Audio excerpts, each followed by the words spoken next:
먼저 님 사장 후보자로 내정되신 거 축하드린다는 말씀을 드립니다. 아시다시피 오산 도시공사는 오랜 진통 끝에 설립이 어서 많은 우려와 걱정이 있는 시작을 앞두고 있습니다. 도시공사 사장으로 취임을 하시면 가장 먼저 하게 되실 개발 사업이 우남뜰 개발 사업일 것 같습니다. 오산시 지분도 오산 도시공사로 이전을 해야 되지 않습니까? 이 일을 위해서는 어떤 과정이 필요할까요? 이제 지금 19.8%로 알고 있습니다. 지금 99억 출자한 걸로 있는데 그 자체를 범위를 넘어서 그 지분은 우리 도시공사로 넘겨야 되지 않나 싶습니다. 현재 협약서에 따르면 모든 출자자들의 동의도 필요합니다. 맞죠? 네. 이 부분에 대해서 투자자 입장에서는 공사보다도 행정관청에서 직접 하는 걸 더 선호할 수도 있을 것 같은데요. 이에 대해서 현재 상황이 어떠한지 파악하신 바 있으실까요? 우남들이 굉장히 오래된 사업인데 우리 오산시가 유리한 점은 인허가권을 갖고 있습니다. 지금 특수법인 현대 엔지니어링이 거기서 이제 추진하고 있는데 인허가권 자체가 우리 오산시에 있죠. 그리고 경기도 승인을 맡아야 되고요. 네. 그럴 경우에 우리 오산시가 필요한 공익이나 공공시설 또 우리 시민의 그 요구가 있을 거 아니에요. 그런 걸 다 넣을 수 있습니다. 그래서 출자 지분이 적고 많고를 떠나서 이득금에 대한 그 출자 비율에 따라 배분이기 때문에 공공기여나 우리 시민이 필요한 시설을 많이 넣는다면은 비록 이윤에 관한 논점은 없어지더라도 우리 시가 이득이 아닌가 그런 개념으로 좀 추진을 해야 되고요. 그냥 네, 그건 맞지만 네. 후보자님, 시장님께서는 우남뜰 개발 사업 수익성을 갖고 계속 도시공사의 필요성을 주장을 해오셨기 때문에 네. 수익성을 논하지 않을 수는 없을 것 같습니다. 네. 그래서 오산시 지분을 공사로 바로 이전하는 것도 중요하다고 말씀을 드리는 거고요. 오산시가 인허가권을 갖고 있어서 크게 반대하는 출자자들은 많이 없을 것으로 생각은 되나 이 부분도 면밀하게 검토하셔서 잘 진행될 수 있게끔 좀 당부의 말씀을 드리는 바입니다. 이제 저희가 농어촌공사, 평택도시공사, 수원도시공사 지분을 가져오는 것인데요. 앞서서 지금 정치 정무적 영역이고 시장님 의장님과 함께 방문해서 설득하겠다, 실무진을 찾아가겠다 이런 말씀을 주셨는데 이게 지금 사장님의 전략이라고 보면 될까요?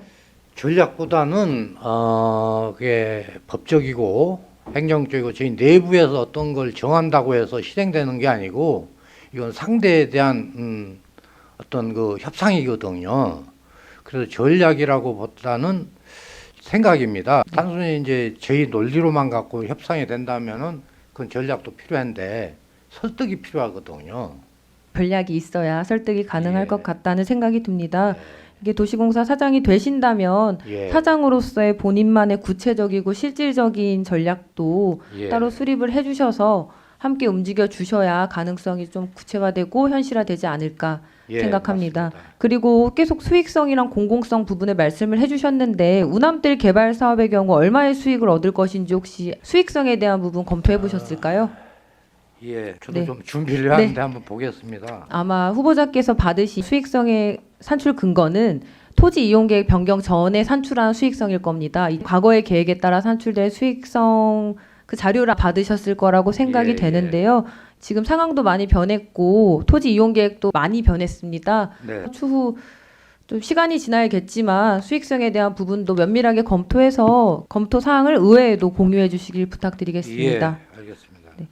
다음으로는 이제 세교 3지구 개발 관련입니다. 아까 앞선 질의에서 개인적으로는 오산 도시공사도 출자를 해야 한다고 생각한다라고 말씀을 주셨는데 맞을까요?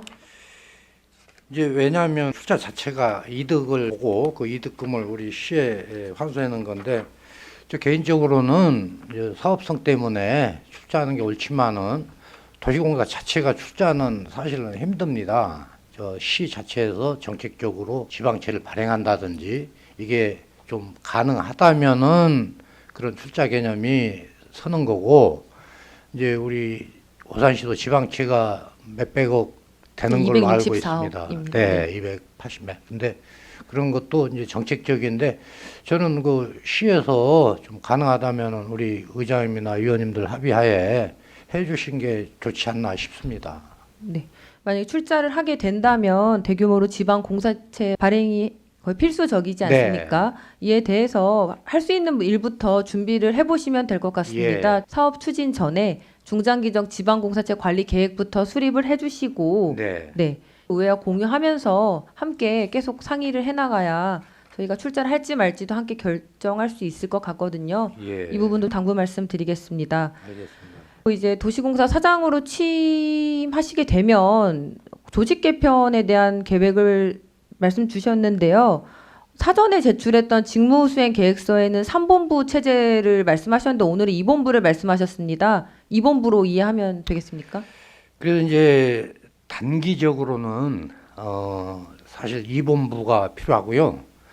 이제 아까 우리 위원장님이나 우리 의원님들 말씀하신 대로 사업 범위가 확정되면은 오히려 사업개발본부가 확장이 됩니다. 네. 그럴 때 이제 경영본부, 지금 시설 관리할 수 있는 시설관리본부, 그리고 저 도시개발본부로 해서 네, 3본부로 네, 대외적으로 2본부로 가서 3본부로 네, 가신다는 네, 그렇게 이해하도록 하겠습니다. 예. 그러면 이번에 비상임이사도 두 분 함께 사장님이랑 예. 뽑았는데요. 비상임이사는 어떤 일을 한다고 알고 계십니까? 이제 두 분은 그 6분 중에 두 분이 이제 자리가 임기가 차서 관둔 걸로 알고 있고요. 네. 또 두 분이 선임된 걸로 알고 있습니다. 어떤 역할을 한다고 알고 계십니까? 우리 이제 정책 방향 네. 또는 인사 또는 아까 말씀드렸던 사업에 관한 범위 이런 거를 이제 할 수 있게끔 보좌하고 결정해주는 일을 한다고 봅니다. 그렇죠. 그러면 어떠한 역량을 갖춰야 된다고 생각하십니까? 이제 우선 기본적으로 개발에 관한 사업 성 분석 정도는 좀 아셔야 되고, 그렇죠. 또 우리 행정적인 절차나 우리 내부적인 시의 관계 또 우리 의회 관계 이런 그 행정 내부적인 네, 절차도 맞습니다. 좀 이해를 하셔야 되는 분이 네. 맞지 않나 싶습니다. 네, 그래갖고 그러한 부분이 오산 도시공사 설립 및 운영 조례 제14조 제4항에도 명시가 되어 있습니다. 이사회 구성 시에 비상임 이사는 세무회계 법률 경영 등의 관련 분야 전문가여야 된다라고 네. 명시가 되어 있는데요. 그럼 자료화면 한번 띄워주시겠습니까? 이게 6분의 지원자분들의 이력을 이렇게 조금 가릴 부분 가리고 표시해 놓은 겁니다. 이 부분에서 어떤 분이 혹시 전문가로서 가장 적합한 이력을 갖고 있다고 생각하십니까? 위원장님 죄송하지만은 그 객관적인 게 아니고 이제 주관적인 수도 있거든요. 그리고 이제 저기에 이제 지원자가 6분인가 되는데 거기에 대한 인사권은 시장에 그렇죠. 인사권은 있지만 이제 아까 조례에도 명시가 되어 있고 후보자께서도 도시개발에 대한 기본적인 업무 소양 능력이 있어야 된다라고 말씀을 해주셨기 때문에 그 부분을 여쭤보는 거고요. 곤란하실 것 같아서 다음 넘어가자면 여기서 사실은 계속 띄워주세요. 여기 B 후보자랑 C 후보자님이 선정이 되셨습니다. 네. 이게 임명 시 임추위에서 대면 심사를 생략할 수 있는 규정이 있어서 생략하고 선정한 거 혹시 알고 계십니까? 이 청문회 준비 때문에 네. 그것까지는 제가 못했습니다. 죄송합니다. 네. 대면 심사 없이 서류로만 심사를 했기 때문에 거의 정량적인 스펙으로만 선출이 된 걸로 이해를 하고 있습니다. 그런데 시민분들이 보시기에도 도시개발에 대한 이해도나 역량이나 기존의 이런 경력이 조금 부족하지 않을까 이런 우려점이 있고요. 이런 말씀을 드리는 이유는 이건재 시장님도 작년 시정질의에서 측근 인사, 코드 인사하지 않겠다고 공언하신 바 있습니다. 그런데 후보자 6명 중에 관련 전문가 4명을 제외하고 비전문가 2명을 선임하여 언론 보도가 나왔었거든요. 이 부분에 대해서 시민분들이 우려를 말씀을 주시는데 사장이 된다면은 어떻게 하실 건지 말씀 좀 부탁드립니다. 이제 전문가나 비전문가 이거는 이제 한번 표현하기 어렵고 예를 들어 뭐 회의나 이사회를 한다면은 사실 표현 방법을 좀 들어보면 금방 알 수 있습니다. 그러면은 우리 예를 들어서 이제 그 상임 이사회도 사실은 시장에 견제 기능이 좀 있어야 되거든요. 맞죠. 그래서 이제 거기에 함께 설명도 하고 동의도 구하고 또 이사님들의 좀 이해가 부족하다면은 저희가 이제 좀 서로 이해가 갈 수 있게끔 서로 돕고 하는 협조 관계도 유지해야 되겠죠. 네. 그럼 이제 사장이 되시면 임명할 수 있는 직위가 하나 있습니다. 이사회 상임이사 네. 사장님께서 임명하실 수 있는데요. 본부장이 상임이사직을 맡게 되죠. 네. 어떤 역량을 갖춘 사람을 채용할 것인지 짧게 설명 부탁드립니다. 예, 우선적으로 사장을 좀 보좌하고 개발 사업에 대한 전문가가 좀 필요하지 않나 싶습니다. 네.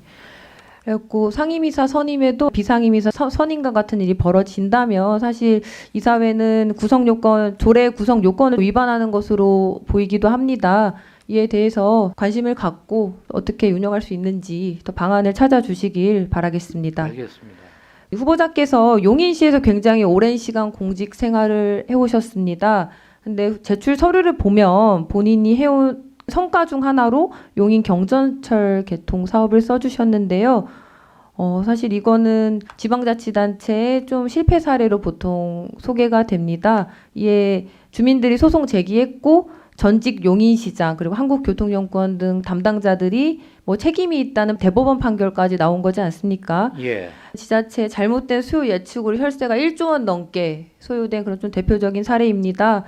후보자께서는 용인시 재직 시절에 2년 남짓한 기간 동안 담당 부서장으로 재직하신 경험도 있으시죠? 네. 그리고 오산시도 이제 시장님 추진하에 대규모 민투 사업들 예정되어 있습니다. 후보자님도 추후에 추진해 나갈 예정이라고 이렇게 밝혀주신 바 있는데요. 의회도 면밀한 감시와 견제 역할을 하겠지만 이런 선례를 경험이 있는 만큼 시장 사업이라고 무조건 추진하지 마시고 독립적으로 전문가로서의 면모를 보여주시면서 도시공사를 운영해 주시길 좀 당부드리는 마음에서 네, 질의를 하게 되었습니다. 그리고 최근까지 용인시 산업진흥원장으로 재직 중이시죠? 예. 네, 몇 년도부터 근무하셨을까요? 2002년 11월부터 현재까지 근무하고 있습니다. 네. 그리고 작년에 용인시 감사관으로부터 종합감사 받으셨죠? 예. 이에 대한 딱 두 가지 가장 눈에 띄는 부분에 대한 조치 경과를 좀 여쭤보고 싶습니다. 네네. 첫 번째로 직원 승진 부적정 이거 사례 알고 계시죠? 예. 승진 최저 소요기간 미충족자가 예. 승진 후보자로 본인이 자료를 조작해서 셀프 승진하는 그런 사례였습니다. 중징계 처분 요구 있었는데 하셨습니까? 제가 저 팀장에서 바로 밑에 책임으로 강등을 시키고 네.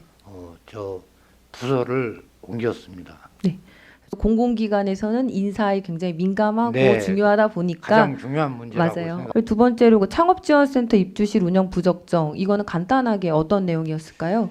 이제 그 1인 창업 그 기업을 모집을 합니다. 네. 그게 좀 검토가 허술해서 입주를 안 해야 될 부분이 입주를 했어요. 근데 아주 경미한 부분이라서 그건 시정 조치를 했습니다. 네. 이 부분 조치를 하셨고 이 외에도 뭐 여러 가지 뭐 주의 통보 시정 요구 받으셨는데 이에 대해서 어떤 조치를 원장으로서 하셨는지 궁금하고요. 내일까 오후까지 조치 경과를 간단하게 제출해 주실 수 있으신지. 그 감사 결과 조치 말씀하시는 거죠. 이건 서면으로 서면으로 제출 메일이라도 부탁드립니다. 넣어드리겠습니다. 네. 알겠습니다. 네, 감사합니다. 그럼 오늘 이제 질의는 마치도록 하겠습니다. 후보자께서 진솔하게 답변해 주셔서 감사드립니다. 사장으로 취임하신다면 오늘 청문회에서 논의된 우려점과 시민들의 기대를 항상 염두에 두시고 소신과 책임을 갖고 임무를 수행해 주시길 바랍니다.